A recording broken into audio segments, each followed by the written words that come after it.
How's it, guys, and welcome back to another episode of the PH Journals podcast. I'm super amped up about this week of the podcast. It's been a fun couple of days, and I'm just going to put my Skinner's knife away before I cut myself. But yeah, very special couple of days. We'll get into that a little bit later. But this week's episode of this podcast is sponsored by you.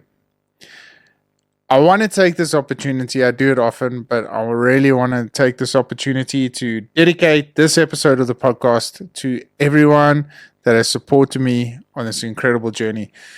Like mentioned earlier, the past couple of weeks have been absolutely mind-blowing for two reasons. Number one, we've been extremely busy.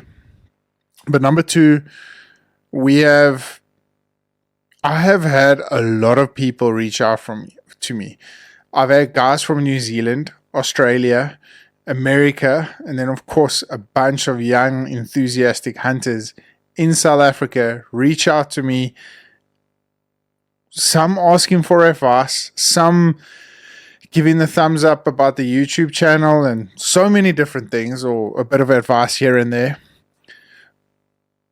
But the majority of the people that have reached out have injected a lot of fuel in me, in a sense that they have given nothing but love, shown appreciation for the podcast, shown appreciation for who I am, for bringing awareness through men's mental health, some of the advice through the podcasting and all this sort of stuff. And talking about it now actually gets me a little bit choked up, so I hope I don't freaking bawl this one out here, but it means the absolute world to me. Sometimes you do these podcasts and literally we're talking to a camera, but we actually don't know what really goes on the other side or on the receiving end. Yes, I mean, a lot of guys stop me in the streets and say, hey, dude, listen, literally just yesterday, a guy pulled up next to me at the robot. He's like, why aren't you window down? It's like, I've just subscribed to your channel. Awesome, keep it up. And like, you get a lot of that. But really for individuals to touch you on a personal basis, in a sense of, like, keep going, you're doing well, everything you said makes sense, we appreciate the advice and all that sort of stuff. That's all we've ever wanted out of this show. And I've built this podcast up now for a better part of 6 years, or close to 6 years now. And it's me, that means more to me than anything else. Being invited to invitational shoots, sponsorship deals, anything, the people receiving this information on the other side, getting back to me and saying, listen, dude, you're doing a great job, keep going. That is worth so much to me. And to everyone that reached out, guys, thank you so much. To everyone that watches, although we've still only got a 60% subscriber rate, it's crazy to think that only 60% of the people that actually watch this podcast or listen to it through so many different platforms actually are subscribers, which means the other 40% are guys that yet to click the button. It takes a couple of seconds to show a little bit of support, but for those of you that have, words can't describe how much I am grateful for this. So this episode of the podcast is dedicated to you guys. So without further ado, let's get into it.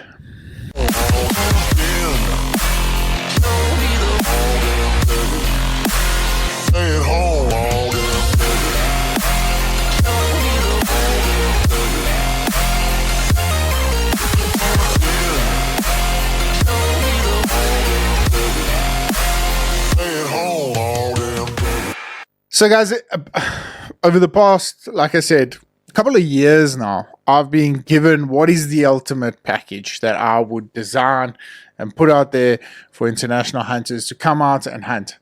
And it begs me this question, really does. But more recently, I've been able to do a bit of work and kind of think to myself, what would I hunt? Like if I was a traveling foreigner from another country, what would I come to South Africa and hunt? Yes, we've got like really cool species, different species, things that offer different hunting experiences, and I'm very fortunate. I've been in this game for 15, 16 years. Or no, 16 years now. Jeez, I'm getting old. I've been in this game for 16 years, so I've been very fortunate to touch base on so many different levels and touch, and do so many different hunts. So here it is. I'm going to put out the ultimate package I would suggest any hunter would love to come to South Africa and hunt. And then I'm going to put out a package of what I suggest every hunter should consider, whether you're a seasoned hunter or a first timer coming out. I really think these packages are different. Look, different strokes for different blokes. I'm biased to my beautiful province, the Eastern Cape. So yeah, as I break it down, you guys will see I'll end up in the Eastern Cape. Spoiler alert.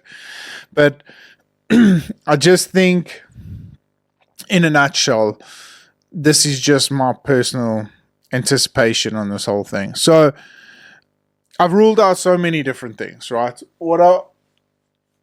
I think I might do it for like a YouTube short or a reel or a TikTok video or something like that, where I put together like the ultimate hunting package.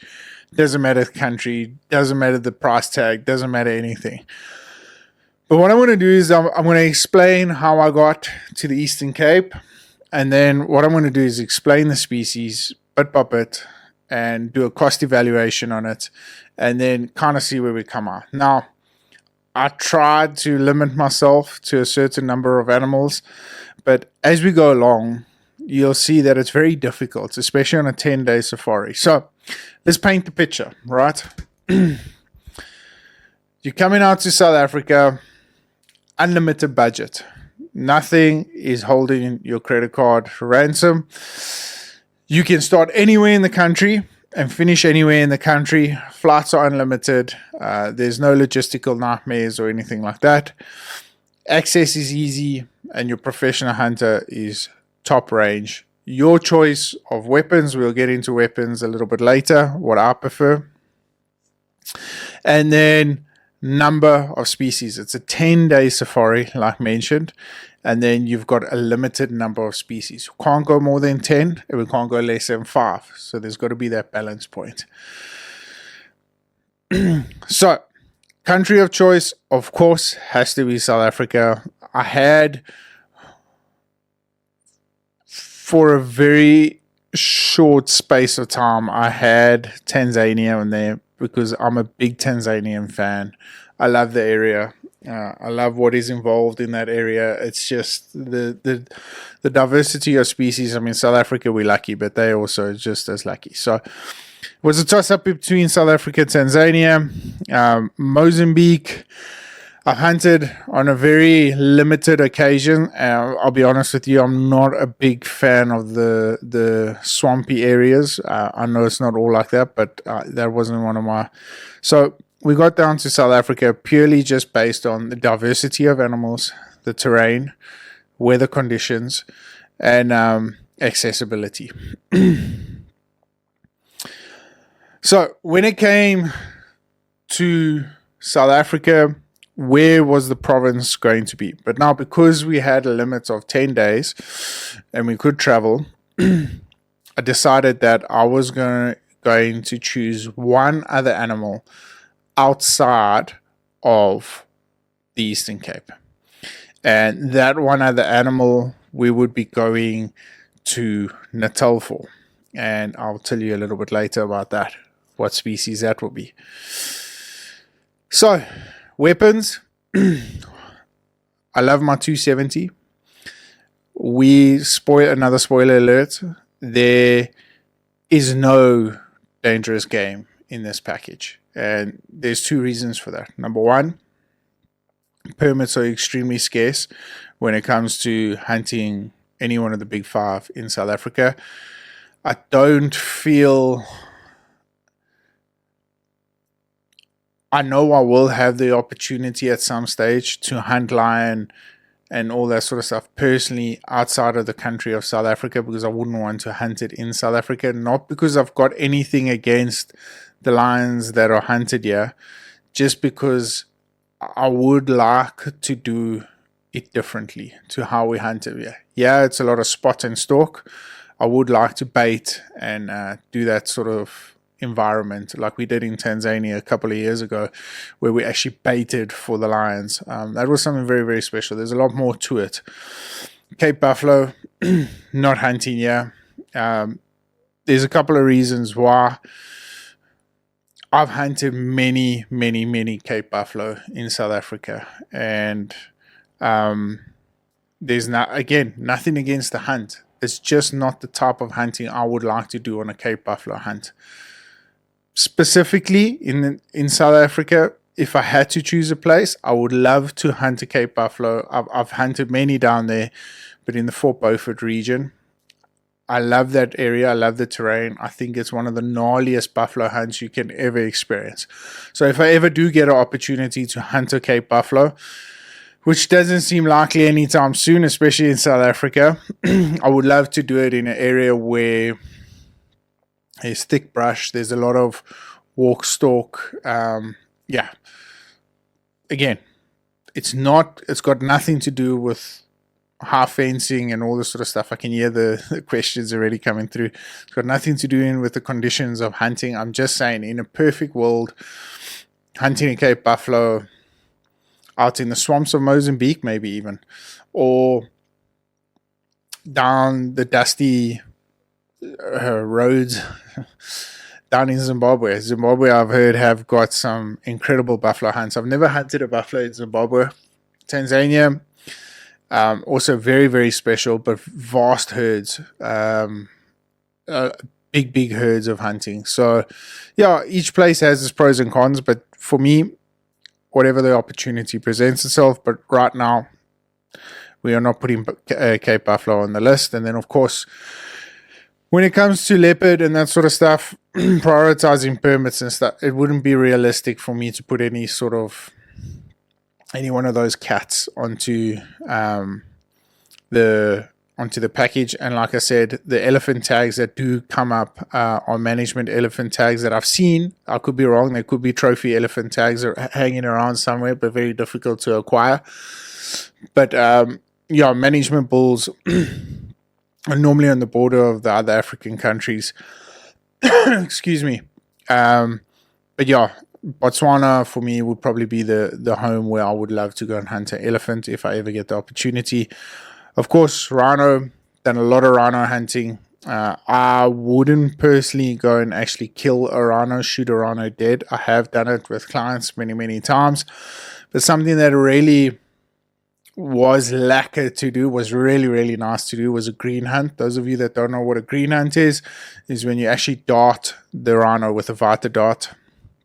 And they're normally unarmed rhinos that need to be pregnancy tested or dehorned or something like that. So there's a lot of conservation work that goes into it. So I probably would love to do that as well.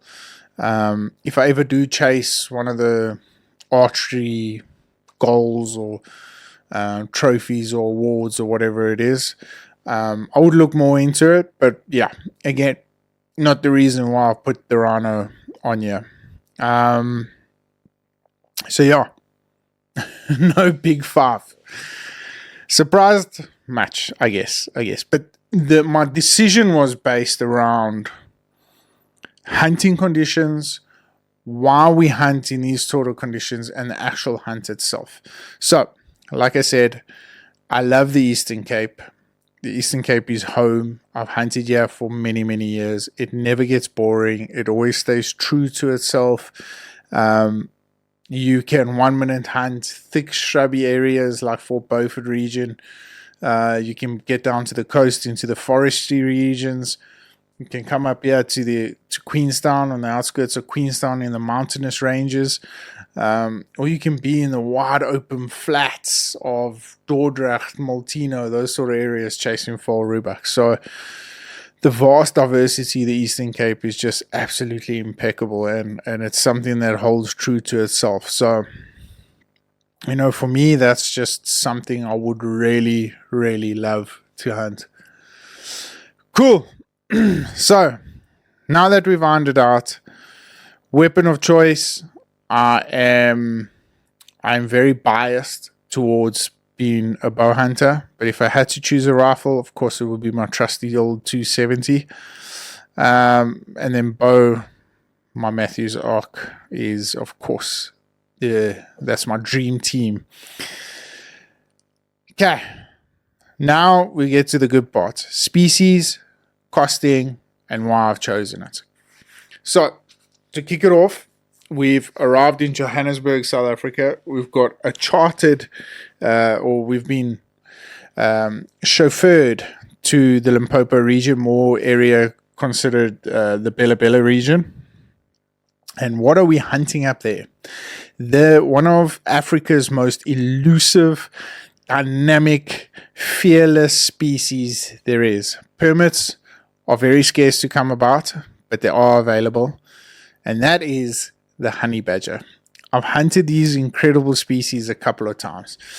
And the honey badger has to be one of the most daunting, adrenaline rushed hunt. You sit in a blind, or the ones I've hunted, I've sat in blinds at night with live chickens out for bait, and you wait and you hear the incredible noises these little Tasmanian devilish things make, and they stink like shit. But coming in with the enthusiasm and dancing around the bait and eventually killing the chicken and getting down, and you having the opportunity to hunt that animal. The honey badger boasts a beautiful structure to it, so it's going to look good in any shape or form as a trophy, whether it be a skull mount, whether it be a flat skin, whether it be full mounted attacking a prey, or whatever the case may be. They are absolutely incredible animals. I love them to death. They're one of my favorite carnivore species on the dark continent, and that is why it's number one on my list. Something I love hunting, and I'll just keep on hunting. So the honey badger, for me, cost-wise, they vary in price, and I haven't put a costing in here. I would highly suggest you touch base with a lot of your outfitters, because it's always price on request.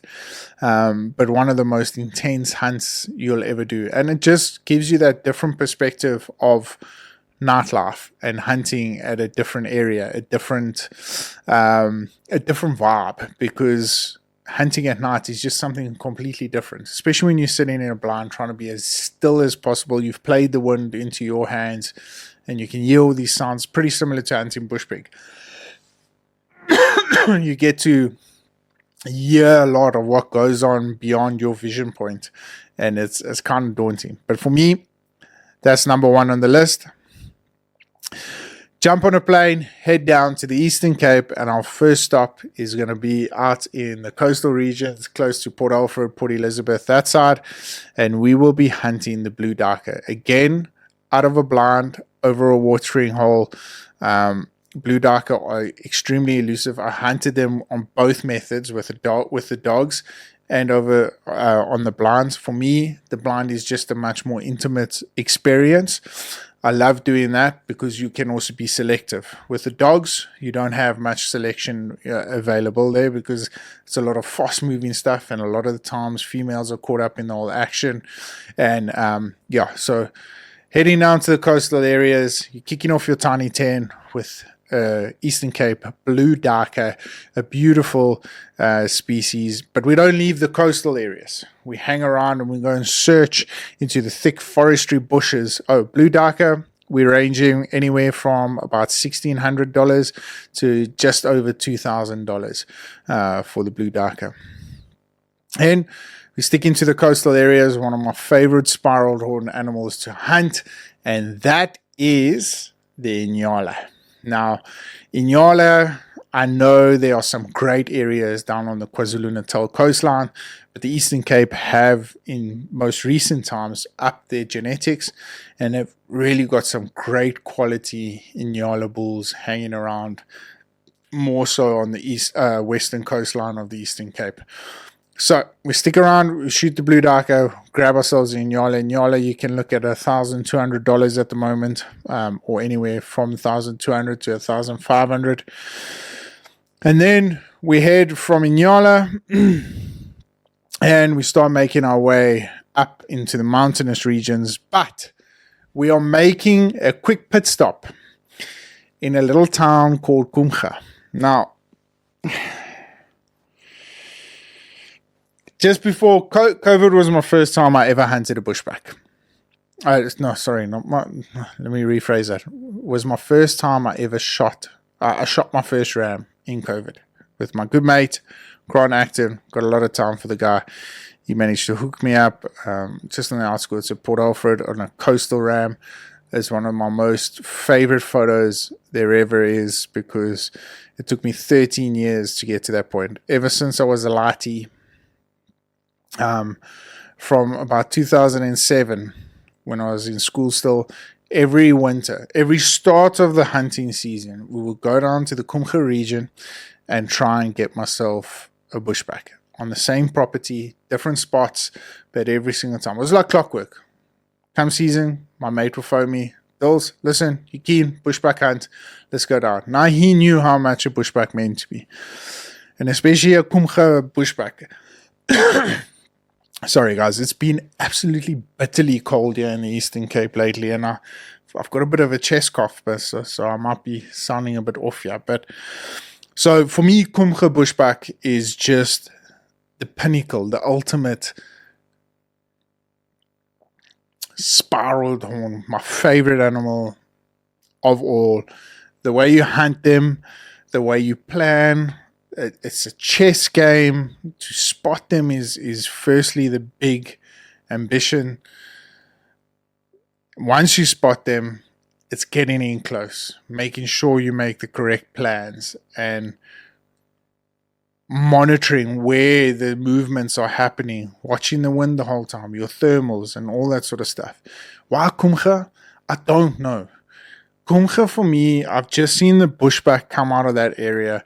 They thick, they old, they gnarly, they've just got so much freaking character to them. They're beautiful. I don't know if it's if it's their genetics or if it's the way they if it's the feed that they're eating, what it could be, but they're beautifully dark, white spots. It's one of the most majestic animals. I speak really I speak very highly of these animals because they frustrate me, because I still haven't shot a Komga bushbuck, and I went every single year up until COVID for the last 13 years. I was 17 years old when I started my bushbuck fetish, and I still never got a Komga bushbuck. Not taking anything away from my beautiful coastal bushbuck that I shot. Never shot a bushbuck since then, just by the way. But a Komga bushbuck to me is it's just got everything. It's got characteristics, age, length, weight, thickness of horns, beautiful coloring. They just are one of the most spectacular animals you can find. So that's where we're making our quick pit stop in the Komga region, and then we are packing it up and coming home to the beautiful central parts of the Eastern Cape, because there's a couple of animals we need to hunt from this side. So we're packing it up, we're basing ourselves just on the outside here on Queenstown, and our next species. So we've got the honey badger, we have shot the blue duiker, the Nyala, and now we have got ourselves the Komga bushbuck ram. So we come down to the Eastern Cape, and our next stop is we head out into the mountainous, or the rolling hills of Dordrecht.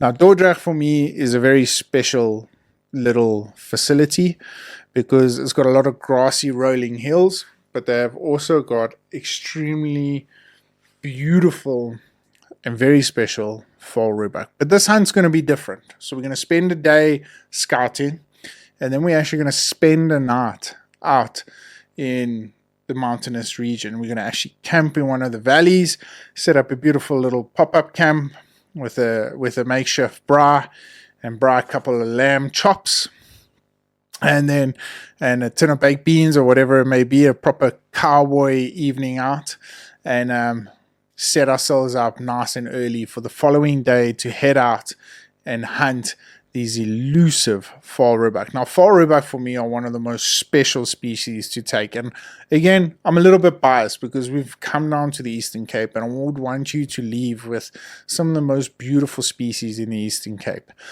But we come down and we move off. And now those early frosty mornings where you have to keep your hands warm, hands in the pockets, and you're all buffed up so that your nose and your snot running down your nose doesn't freeze.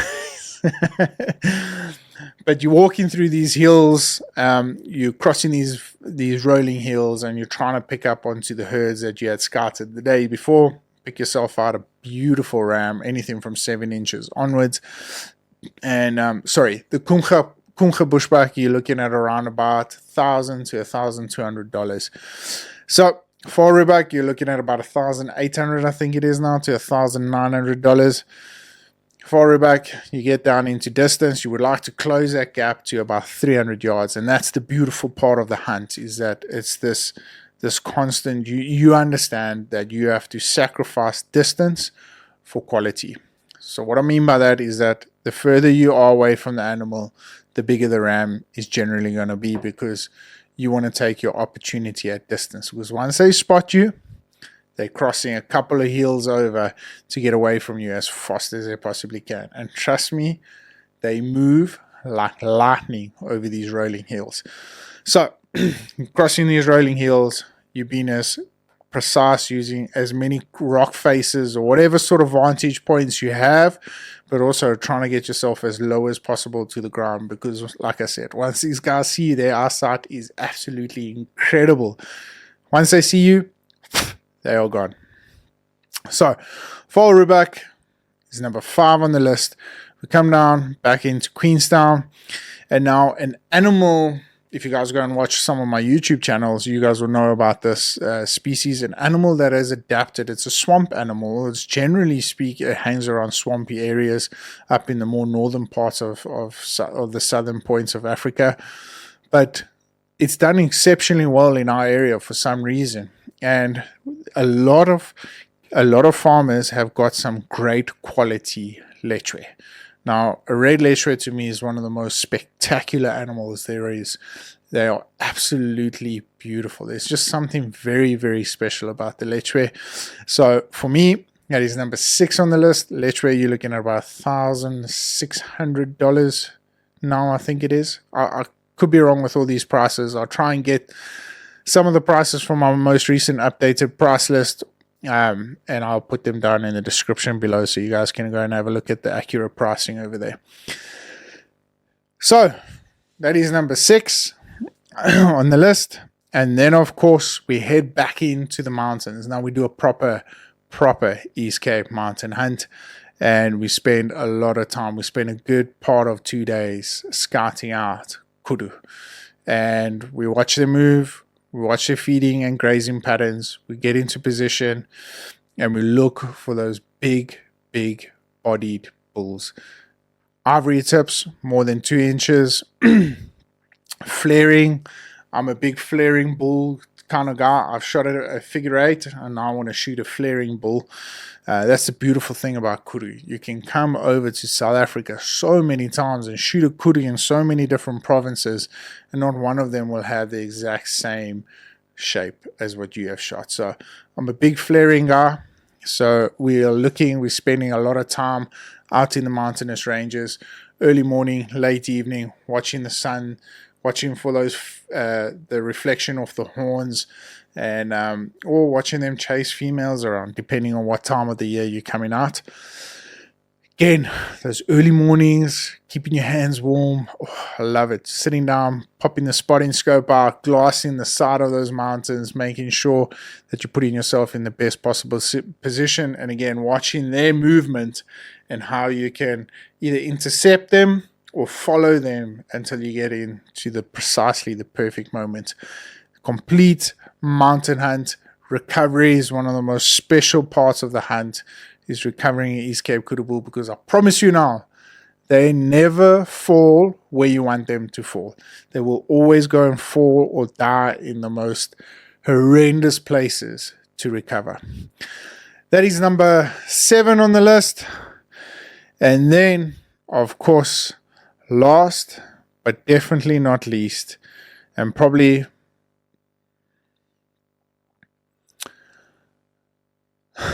the more simple,